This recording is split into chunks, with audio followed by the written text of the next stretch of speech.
একবিংশ শতাব্দীতে দাঁড়িয়েও রাজ্যে এখনও রয়ে গেছে বাম আমলের মোরাম রাস্তা। এমনই এক চরম দুর্ভোগের ছবি সামনে এলো মুর্শিদাবাদ জেলা নবগ্রাম ব্লকের গুড়া গ্রামে। আজ আমরা তুলে ধরছি নবগ্রাম ব্লকের গুড়াদিঘির পাহাড় এলাকার বেহাল রাস্তার এক বাস্তব চিত্র। পিচ বা ঢালাই রাস্তা তো দূরের কথা, আজও মোরামের রাস্তাতেই ভরসা করতে হচ্ছে মুর্শিদাবাদ জেলার নবগ্রাম ব্লকের গুড়া পাশলা অঞ্চলের গুড়াদিঘির পাহাড় এলাকার মানুষকে। স্থানীয়দের অভিযোগ, এই রাস্তাটি প্রায় সিপিএম আমলের। দীর্ঘ বছর কেটে গেলেও রাস্তা সংস্কারের কোনো উদ্যোগই নেয়নি প্রশাসন। ফলে প্রতিদিন যাতায়াতে চরম ভোগান্তির শিকার হতে হচ্ছে ছোট ছোট স্কুল ছাত্রছাত্রী থেকে শুরু করে এলাকাবাসীদের। গ্রামবাসীদের দাবি, 2020-2021 অর্থবর্ষে এই রাস্তা ঢালাইয়ের জন্য সামান্য কাজ হয়েছিল। হরিরাম প্রধানের বাড়ি থেকে লতিকা মহালদারের বাড়ি পর্যন্ত মাত্র 100 মিটার রাস্তা ঢালাই করা হয়, যার বরাদ্দ ছিল 3,39,380 টাকা। কিন্তু এই সামান্য টুকরো কাজটুকুই শেষ, বাকি দীর্ঘ রাস্তা আজও সেই ভাঙাচোরা মোরামেই পড়ে রয়েছে। এই এলাকাতে পুজো থেকে শুরু করে নানান সাংস্কৃতিক উৎসব পালন করা হয়।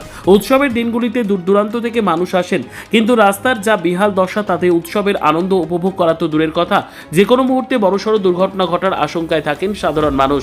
ঢালাই রাস্তার দাবিতে এখন সড়ক গুড়াদিঘির পাহাড় এলাকাবাসী। এখন দেখার এই খবর সম্প্রচারিত হওয়ার পর জেলা প্রশাসন বা স্থানীয় পঞ্চায়েত কর্তৃপক্ষের ঘুম ভাঙে কিনা। কবেই এলাকার মানুষ ও স্কুল পড়ুয়ারা একটা ভালো রাস্তা পাবেন, সেদিকেই নজর থাকবে আমাদের। রয়েছেন আপনারা এই রাস্তা নিয়ে? আমরা প্রচণ্ড অসুবিধা হচ্ছে কাদাতে। আমাদের কাজ কিছু হলে পরে ওই বাস স্ট্যান্ড ওই রাস্তায় নিয়ে যায়, বড় রাস্তায়, ওখানে কোনো অসুবিধা হয় না। আর যার আগে যেটা রাস্তা করেছে ওই যে ওখান থেকে ওইটা বলে পেমেন্ট হয়ে গিয়েছে, তাই বলে, কিন্তু আমাদের রাস্তা হয়নি। আচ্ছা, এটা কে বলেছে পেমেন্ট হয়ে গেছে এরকম? ওই যে পোস্টার লিখে দিয়েছিল এখানে, আচ্ছা। দিয়ে চলে গিয়েছে, দিয়ে আর কোনো খোঁজ নাই, খবর নেই। এটাই পোস্টারটা টাঙাই ছিল, ওখানে পোতানো ছিল, পোস্টারটা রাতের মধ্যে চুরি করে অন্য জায়গায় রেখে দিয়েছে, সবাই দেখতে পাবে। তাহলে আপনাদের অভিযোগ হচ্ছে যে আপনাদের রাস্তার নাম করে টাকা তুলে নিয়েছে, কিন্তু রাস্তা করেনি, তাই তো? পেমেন্ট বলে লিখে দিয়েছে। তখন তো তৃণমূল সরকার ছিল, এখন তো রাজ্য পালাবদল হয়েছে, এখন বিজেপি সরকার। কি চাইছেন এখন?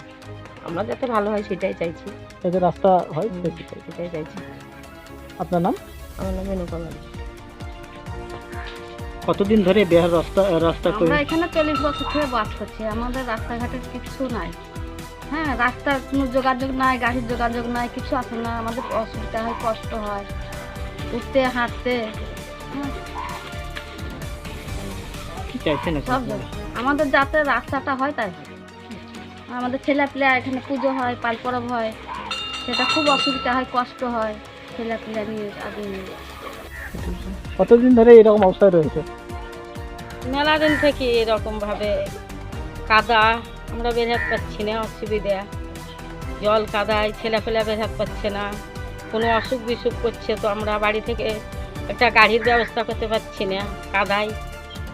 এমনি হয়তো মানুষকে ডেকে, যারা দুজন বাড়িতে লোক টোক থাকছে না, হয়তো এবার অন্যজনকে ধরে নিয়ে আমাদেরকে রাস্তা মেন রাস্তায় পৌঁছাতে হচ্ছে, লোক ডেকে গাড়ি দেখে। আমরা নিজে নিজে বেরোতে পারছি না বাড়ি থেকে। তো অসুস্থ হলে অ্যাম্বুলেন্স ঢুকে নিতে হলে?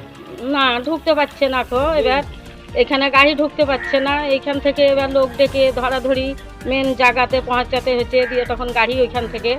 আর আমাদের এই রাস্তা দেখে তো গাড়ি ঢুকছে না। পঞ্চায়েতে বা এতে জানানো হয়েছে রাস্তার ব্যাপারে প্রশাসনকে? হ্যাঁ, অনেক জায়গাতে জানা হয়ে আছে, তো তা হচ্ছে না তো রাস্তা। আর আমাদের এখানে লেখা আছে যে রাস্তা হয়ে যাচ্ছে, কিন্তু রাস্তা এইভাবেই আছে।